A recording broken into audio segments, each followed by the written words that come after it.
Zimbabwe ndadzoka zvekare kwamuri nhasi ndine results kuHarare East kuya kunozivikanwa kuti seat raimbowinwa naVatendai Biti. Vatendai Biti ndobva kwazoitwa hanzi citizen nomination chinchi yava ndobva kwakazopinda vaAlan Makam.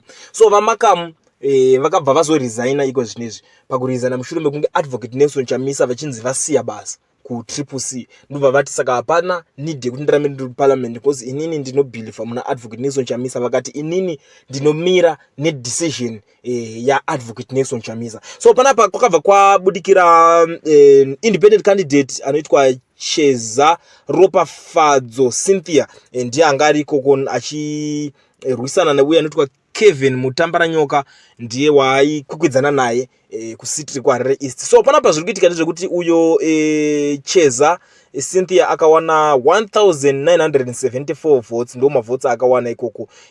Uyo Mutambaranyoka Kevin abva wana 3533, kureva kuti uyo Mutambaranyoka ndiye akawina seat rekuHarare East. Ndo zvakaitika muri Zimbabwe, ndo maresults acho aya andakuigirai panapa pachannel yenyu yeCoolian TV kuti mugare muchiziva zvinhu zviri kuitika munyika, muzive futi kuti zvakafamba sei nezuro.